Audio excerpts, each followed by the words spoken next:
Yeah. Can you turn it down a little bit more, Charlie? Thank you. Just finish your Art, would you go close those doors for me, pretty please? They're still in the hole. All right, who finished your homework? I didn't see any hands. 2? Okay. So what was homework? Finish your scripture. It's in chapter 17, verses 20 through 26. Y'all owe Debbie $5 a piece because she reminded you. Debbie, I get half. Don't get too excited. All right. So if you read through the last part of chapter 17, and that's not where we're going to be, we are just recapping. I'm going to put that down a little bit. There we go. So if you read through that, you see that Jesus speaks about he's never lost anybody. He says, what God gave me, I've kept, and what I've kept in good demeanor. And sure, there's been things happen to these people, but they are mine, and there always will be mine. There's no getting the good people out of God's grasp, is there?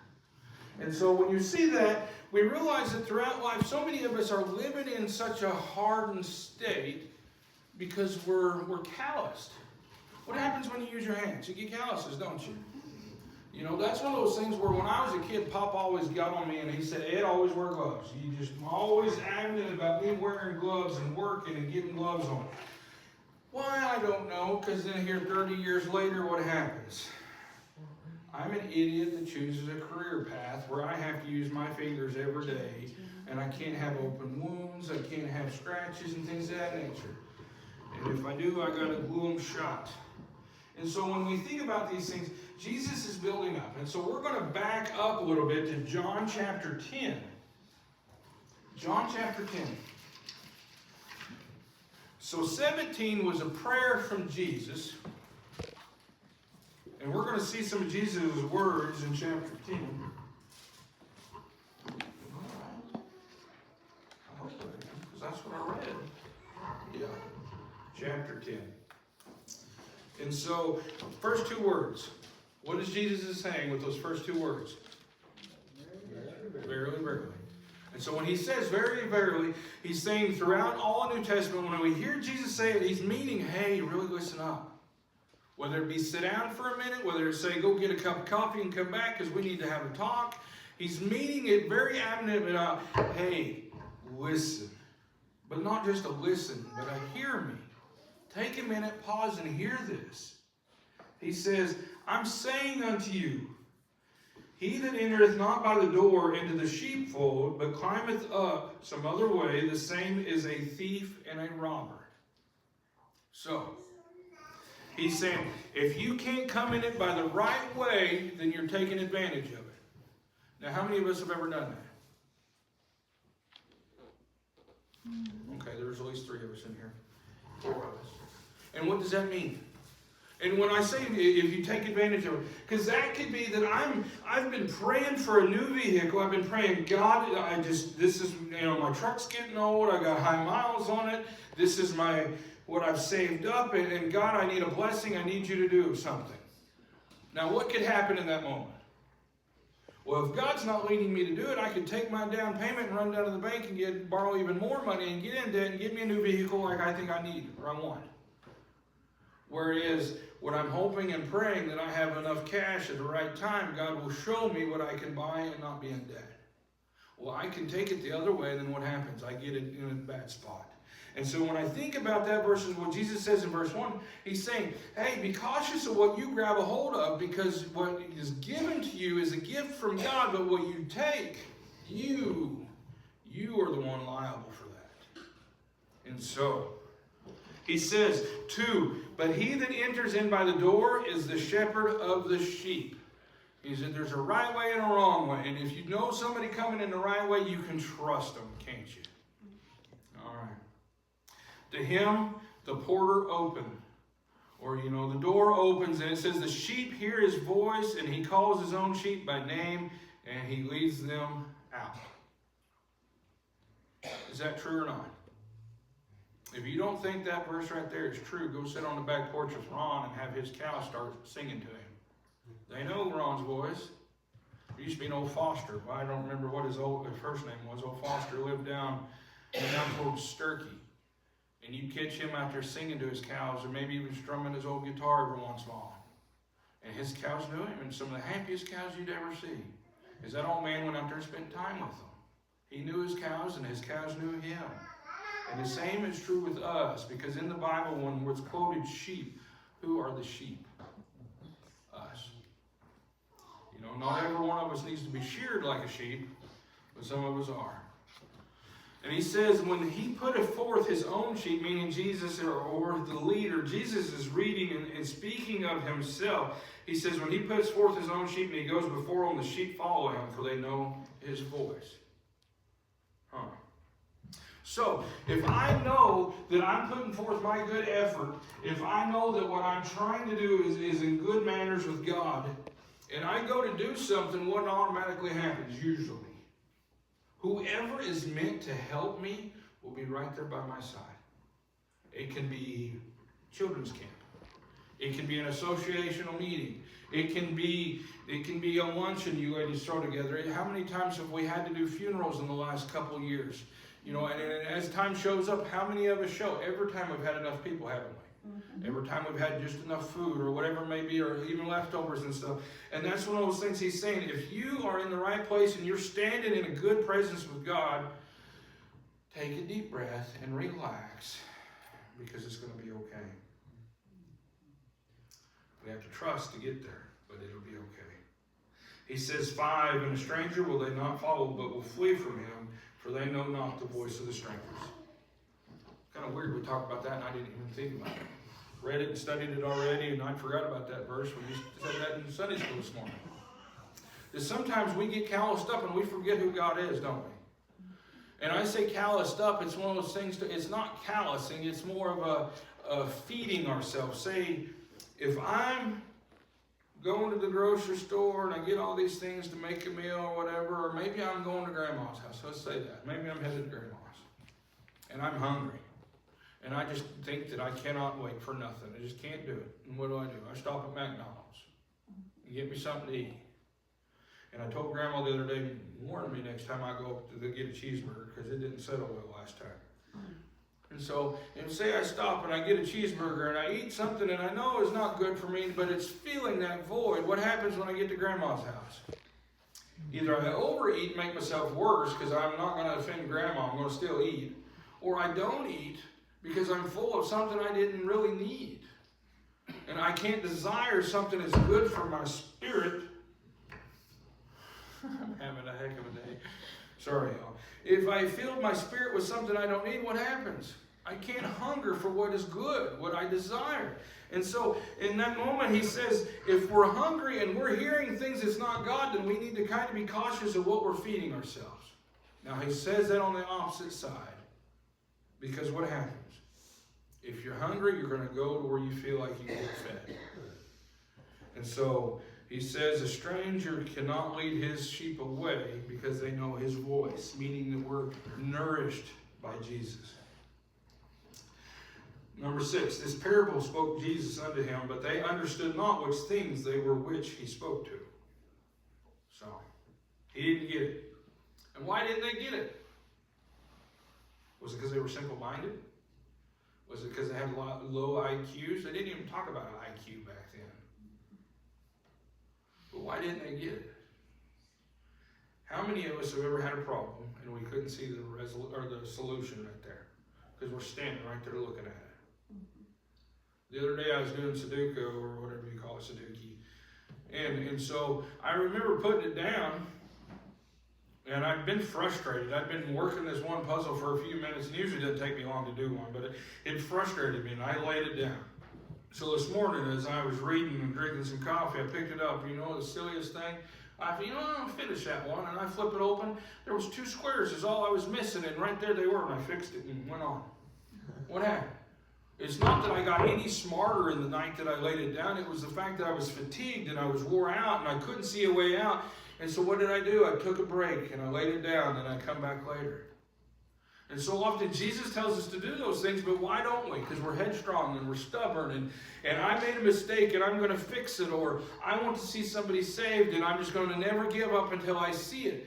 And that's not what God's telling us to do. Sometimes he tells us to just take a break. But how can we do that? Have y'all looked at the world we're living in? When was the last time you read Revelations? How many of y'all are truly scared for where this world's going? A lot of us are. So when can we rest? Saturday is supposed to be the Sabbath and we're supposed to rest on that day. But how can we truly rest if we have an unsettled spirit? So, why do you think the scripture is calling Jesus a shepherd and us a sheep? Because therein is our rest. There is where we go to find peace, is his presence. And if you don't have it, I can understand why you're stressed. Jesus adds in verse 7, he says, listen up again. He says, I am the door of the sheep. So he's the door of the sheep. How does that make any good sense? And all that ever came before me are thieves and robbers, but the sheep did not hear them. Thank the Lord, they didn't hear him. They didn't listen. And he says, I am the door. By me, if any man enters in, he shall be saved, and shall go in and out and find pasture. So, why is that relevant? Why does they keep calling Jesus the door? Why do they keep describing him as a door? How did the shepherds treat their sheep? They slept with them, didn't they? You know, it's one of those things that you don't think about, that kind of like old cowboys. They slept in the field with the cows. These shepherds, they would, herd their animals, whether into a little valley or a withdrawal or something of that nature, and they slept at the opening to make sure nothing came in or came out, but what came by them. That way the sheep could rest throughout the night, and they were safe the next day. And they go out and go to the field the next day, just like it says, if you come in and go out, and I know who you are and whatever it may be, it doesn't say he's going to corral us in a hole and never let us out. He says you can come and go as you please, and you'll be safe, because you know who your shepherd is. And it's something that we don't often think about today, that safety and sleep, do we? One of the craziest things, why I ever did this, I do not know. But I took a job one time. I got divorced, I'd sold everything and was traveling, and I was just living life. And this gentleman come to me and he said, hey, I know you, I've known you in the community for a little while. I want to share something with you, I want to confide in you, and I'd like your help if you can. Okay. And so I sat down with him, and he kind of told me some of his family history and problems they were having. And they were afraid someone was going to try to hurt their grandson. Someone had already tried to kill him in time, and so it was, it was mental health issues and sickness in the family, and said, would you mind helping keep an eye on the grandson and making sure he's okay? Sure. So you know where I slept? There was only one way in and one way out of that house, and I had a bed at that back door, and this is where I slept for months, keeping an eye on that kid. And now, once a week, me and this boy would go to town, we'd go out to eat, and I'd take him to the park, and we'd go have fun. We were out in the mountains, so I knew some of the country, and we'd go hiking and just looking and enjoying life. And what was it? It was me spending time with that kid, making sure he was okay. And that's what Jesus does with us, doesn't he? He sleeps at our back door. He knows our weak points, and he'll sit there and protect us. But not only that, but he spends time with us in the good times if we allow him to. And so that's what he's trying to get us to see. He says in 10, he says, the thief comes not but to what? Steal, kill, and destroy. How many of us ever heard that quoted many times? I guarantee you all of us. So who's the thief? Because it was Satan. That's a good guy. We'll talk about him. Who will use the name Satan? So Satan only comes but to steal, kill, and destroy. How many of you have recognized that Satan right now today is using those three against you? He's come to steal, he's come to kill you, and he's come to destroy you. Now, do I mean that in a literal essence? Not really. Sure, it could happen. But he's coming to steal your joy. He's coming to kill your peace. And he's going to destroy your life when he does those two things. Because if you can't find that you're settled in Jesus and you're joyful and enjoy life, to what degree? How much life is it worth? Because you come to a place where you don't want to live. When he kills that spirit inside of you with fear, and you get to fearing certain things, what happens? You walk up and you can't move. And if you can't move, he destroys any chances of you becoming a better human being and living with Jesus. He says that he has come that they might have life. There's the flip-flop. There's the other side of the coin. The life, and not only life, but life what? More abundantly. So if I'm in a place right here today that I don't feel good and I'm not happy and there's things going on that I dislike, I need to flip that on that other side of that verse and look at the first part and say, okay, is something being stolen from me? And if so, how? Because it can be, you know what, yeah, you're right, because I've really not been in a good mood for the last week. Well, why not? Okay, well, let me think. And this is a good place where journaling comes in, where you can document it and say, this is what it is, or this, or whatever it may be. I know there's things that I carry throughout the week that I don't even realize I'm carrying. Last week, I saw a good friend of mine. I was visiting with her, and she was having a hard time because somebody had stole the innocence of her little baby boy. And this woman really wanted to kill this person. I mean, she was hot, and I don't blame her. And to sit down with this woman and say, that's not right, and you know that. Yes, but it's not going to change the thing. That little boy needs a mama more than he needs somebody in prison.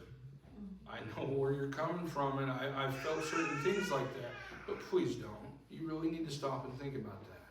He needs a mama, a caring human being in his life more than he needs a protector in that motion. What's already gone is gone, and we can pray for the best. And so to hold that and wonder why, and throughout this week, even this week, I was in the garden, and I was playing in the garden, and I found a rock, and made me think about it, and I picked it up and brought it to the house.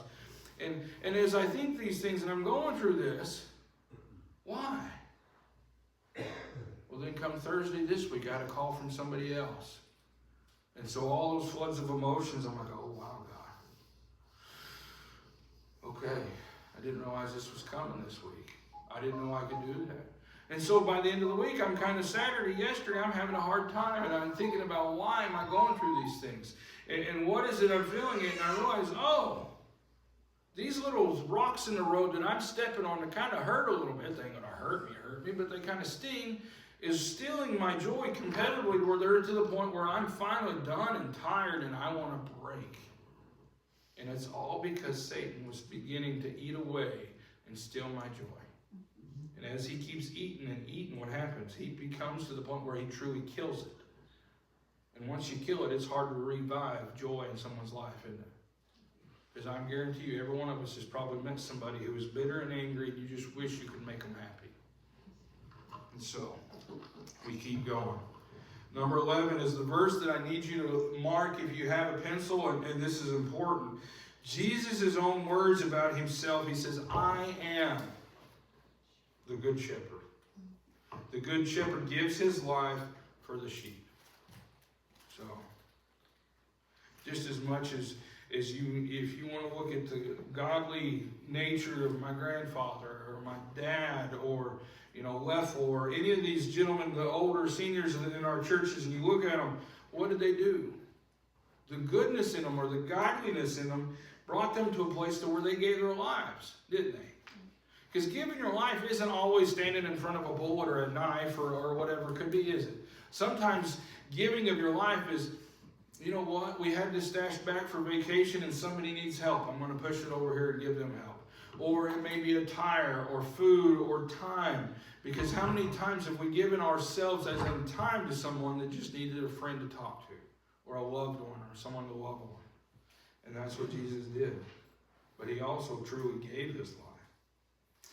12 reads that he that is in a hireling and not the shepherd, meaning a worker, he's the worker that has no inheritance here, who owns the sheep are not, seeth the wolf coming, and leaves the sheep and fleeth. And the wolf catches them and scatters the sheep. He says someone that really doesn't truly have investment in you and in your spiritual life, what are they going to do? They're going to run and flee.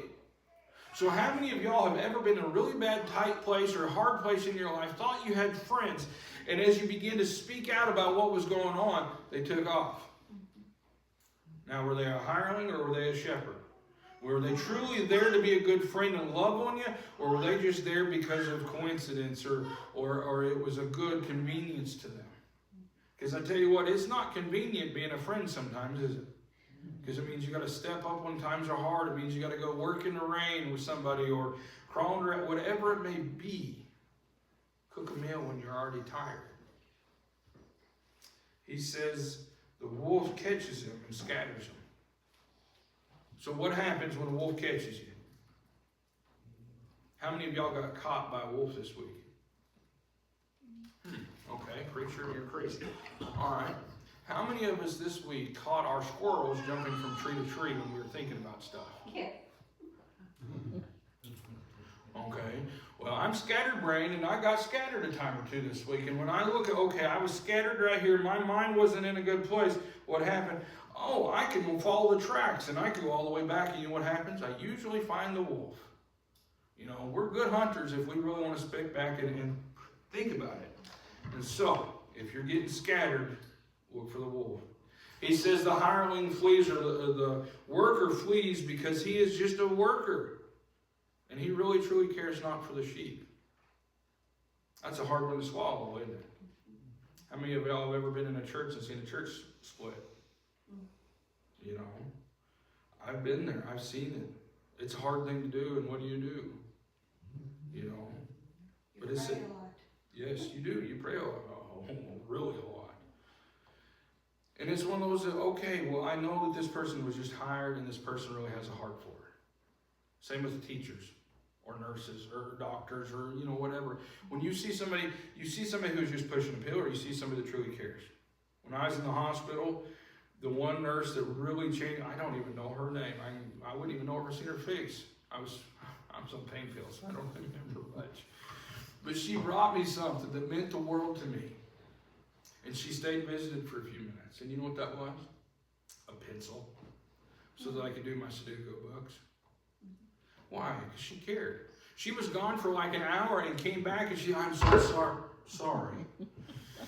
I am so sorry, you know, and I had heard the beeper out in the hall, so I know somebody had an issue, and so she had to run and help them, and she was gone for a while, but she came back, and why? Because she cared.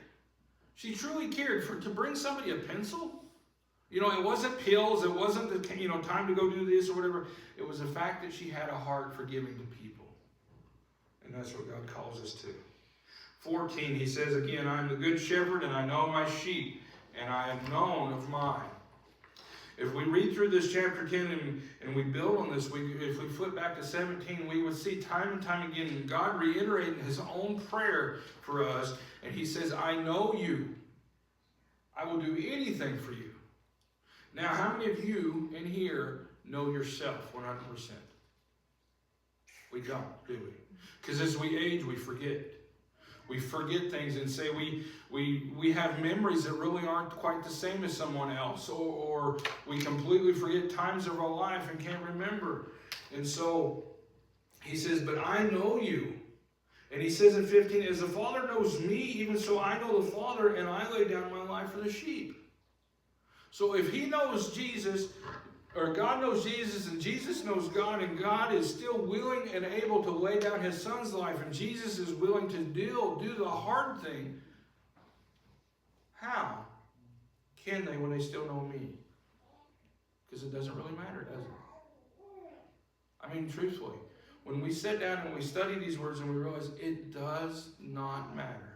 One hill of beans, what you've done. God died for you. I don't care who you are. You can be truly the scum of the earth, the most evil human being in this world. But God says, I died for you. He says in 16, and other sheep I have, which are not of this fold. Them also I must bring, and they shall hear my voice, and there shall be one fold and one shepherd. So how can we chew on 16 and make any truth out of that? First thing I would say is if you read 16 and you don't quite understand it, open your eyes and look around. How many of y'all see Jesus sitting in here today? Okay. So how in the world do we know Jesus and he knows us and he's going to bring us forward? Because like he says right there in that verse, He says we're all in one accord. We're all together in one place. And there's still going to be ones before my time, and there's going to be ones after. And we go back to the other part where he was praying, and we'll remember, he says, I pray for not only the ones of this time, but the ones of the future. And that's what he says, that he knows all of us. It doesn't matter time frame. Jesus knows us and knows our heart. 17, therefore does my Father love me, because I lay down my life that I might take it again. Why? If you did it today, would you do it again tomorrow? Some of us, yes. Some of us, no. Because I get tired and I don't want to do it again. But the truth is, I wouldn't change it for the world. 18 says, no man takes it from me, but I lay it down myself. So Jesus says in that one piece, he says, they didn't kill me, I laid it down. That's a big difference, isn't it? They didn't take it, I laid it down. Now that's a good verse to close on and work on to here in just a second. Because that in itself is helping us. It helps me realize how to get relief of the burdens that I've been carrying. God's not going to take it. Even humankind can't take my life, but then I lay it down for a greater good and a greater purpose. God is not going to necessarily take the things that I've been through, other than I lay it down and lay it forward and make good of what is to come. Now that's a hard one to live by, isn't it? Because I don't know about y'all, because I'm a whiny little crybaby most often, and I cry to God, God, just take it. Please just take this from me. And what does he say? My love is sufficient. And that's hard for my little ignorant mind to understand. Well, God, you've done all these things, and you've saved all these people, and you've healed these ones, but why am I still standing here in pain? Because I need to lay it down. And what's it mean to lay it down? Put it down and take a rest. It's simple, but it's one of the hardest things we will ever do, isn't it? He says, I had the power to lay it down, he says, I have the power to lay it down, and I have the power to take it back up again. This commandment I have received of my Father. Preacher, you just talked about laying it down and those sort of things. But Jesus says, I also have the power to take it up again. And I say, yes, you're absolutely right. Why? Because I've done it I don't know how many times. I don't know how many times I've prayed for something, and you know what I did when I left? You know, church was over, I came up front and I prayed God lay it down. And you know what I did? I come up to my pew like I normally do, and I grabbed my Bible and I packed it up and put it in the case, and and say this bulletin is my sin. I'm putting my Bible away, and I think, I don't want to leave nothing trashy laying around. And so I take my bulletin and I put it right there with my Bible. And I walk out the door. What am I saying? How many of us pack up our sin when we lay it down? I'm going to push my buttons. Yeah. There we go. So how many of us pick up our sin when we lay it down? How many of you have ever seen anybody with an addiction? And they pick it right up after they laid it down. They hit a bad spot and they pick it up and they lay it back down. And we talked about it in Sunday school, the want to. You have to truly want and desire and hunger for Jesus to really, truly grasp onto something and have it. And what are we grasping onto this morning? It's something that there's things that I have to deal with in the next few weeks that I don't want to. But I got to. One of them's tilling in the garden because I got an awful mess of weeds and I hate it. But how many of us have weeds in here? How many of us are willing to take the time to sit down and pull weeds? Grandma, does it feel good to pull weeds? No. Every time I catch her out in the yard, you know what she does? She alternates. Flower bed, hot pad. Flower bed, heating pad. Flower bed, heating pad. And back and forth. Now I think she's trying to rotisserie a chicken on that thing. It's so hot. Why? Because she's trying to do the work to make sure her flower garden is pretty for a long time. Now the garden beds may have their issues, and she's still got weeds and roots, and she's always fighting, and she always will. And that's part of life, isn't it? That's part of the fallen world that we live in, that there's going to be blackberry briars, and there's going to be thorn trees, and there's going to be cactus. Now, whether or not you step on them, that's you. Whether or not you're an idiot like me and walk around the field barefoot, that's on you. But you can stop and take a notion and see God in everything. Let's all stand.